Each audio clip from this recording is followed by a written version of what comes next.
Si vous lisez ce poème jusqu'au bout, il faut le continuer ensuite.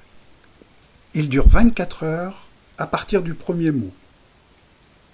Quand vous aurez terminé, je vous propose de changer, pendant une seule journée, une toute petite phrase.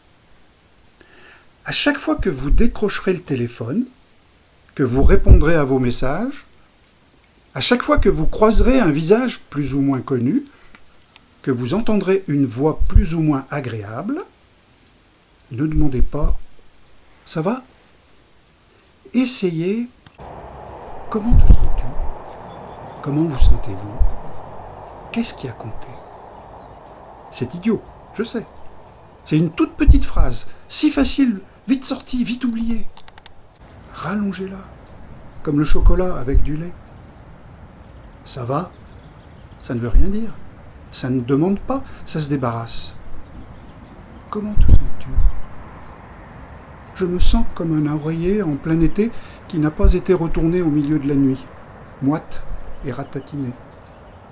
Je me sens mal parce que les choses vont mal.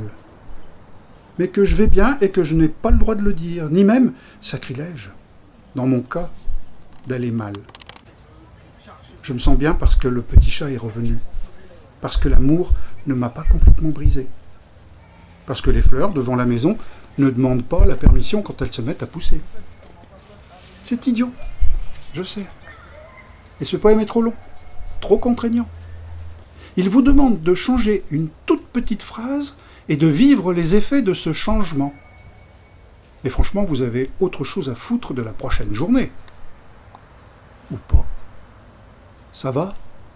C'est terrible d'indifférence. Ça va ? Ça porte des années de politesse, un peu dissoute dans le chagrin qu'on ne dit pas. Comment te sens-tu ? Qu'est-ce qui a compté ? La mère à qui on dit qu'on sera là, même si on a par ailleurs 1000 choses à régler. L'enfant qu'on a laissé pleurer et qui revient à table, le visage rouge et les lèvres serrées. Le fils qui comprend le manque d'argent, mais pas le manque de fierté. Je me sens comme un globe terrestre barbouillé au feutre. On a abîmé les pays à force de s'y rendre. Je voudrais changer une toute petite phrase pour entendre le bruit des étoiles et sentir qu'il y a quelque chose de plus entre vous et moi. Cécile Coulon, en l'absence du capitaine.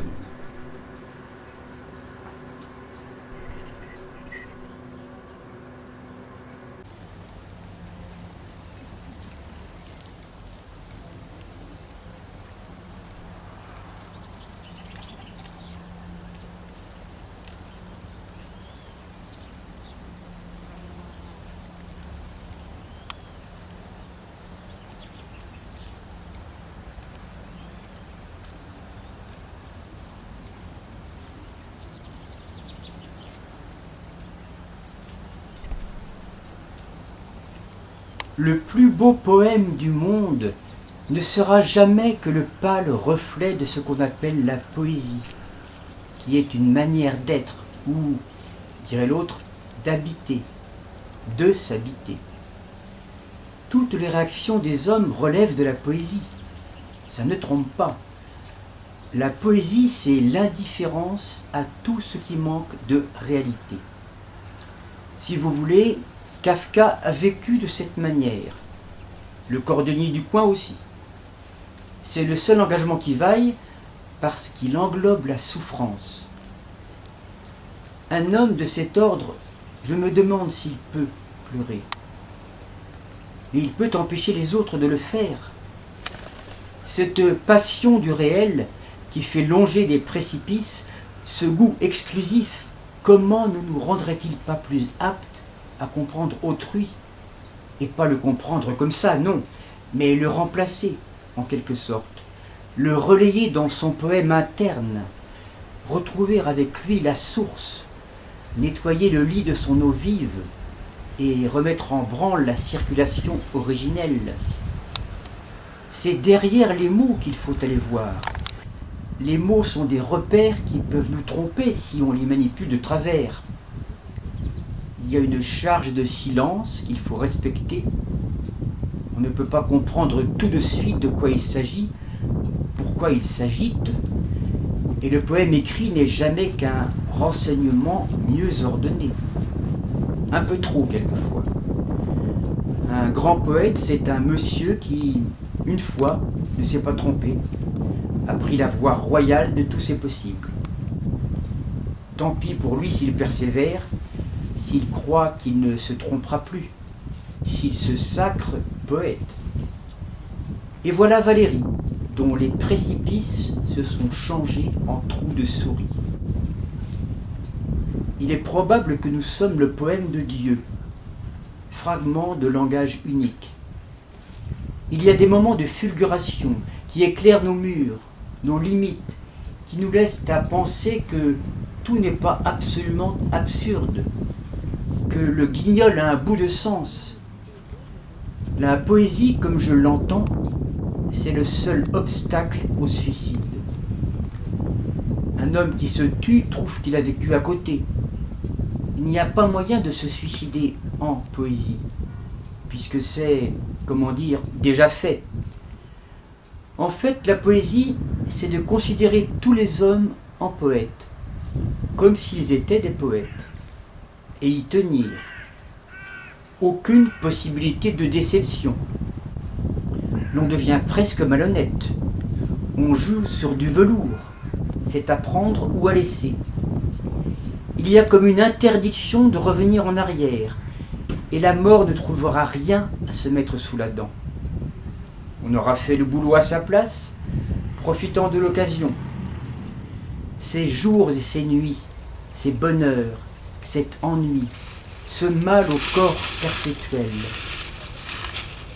Il y a un mot qui disparaît presque entièrement, c'est le mot solitude, ce luxe du vocabulaire humain que l'on hurle dans les oreilles de l'autre.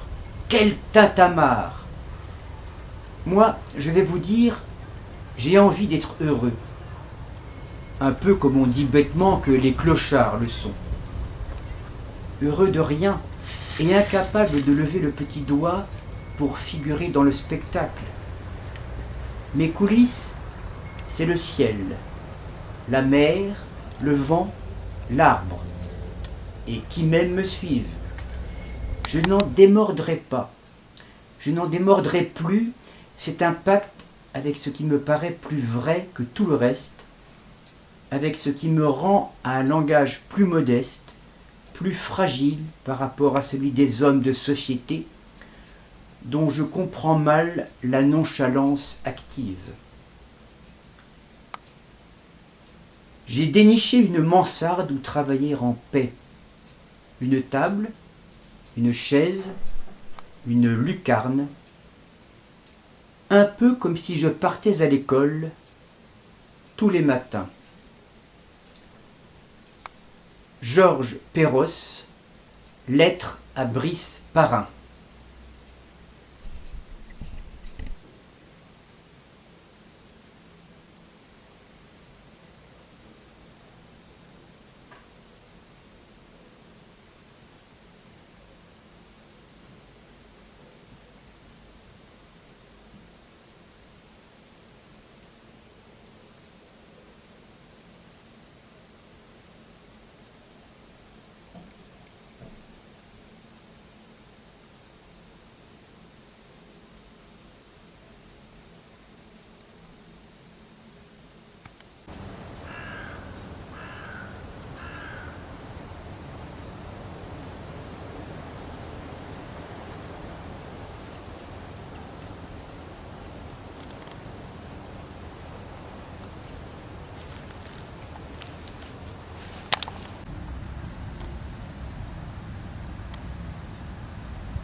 Jette-toi dans ce monde et cherche-le dans la fenêtre, dans le café du matin, dans le sommeil, dans les rêves, dans l'insomnie, sur les balcons, dans les jardins publics, dans les bus, dans les manifestations pacifiques, sur les bannières de la liberté, dans les prisons, dans les exils, dans l'attente, dans l'ombre des arbres, dans les salles de cinéma, dans les poésies, dans les livres.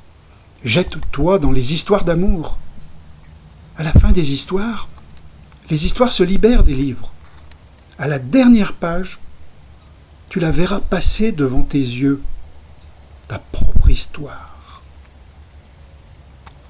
Allah, Mohammed, les hirondelles se sont envolées avant nous.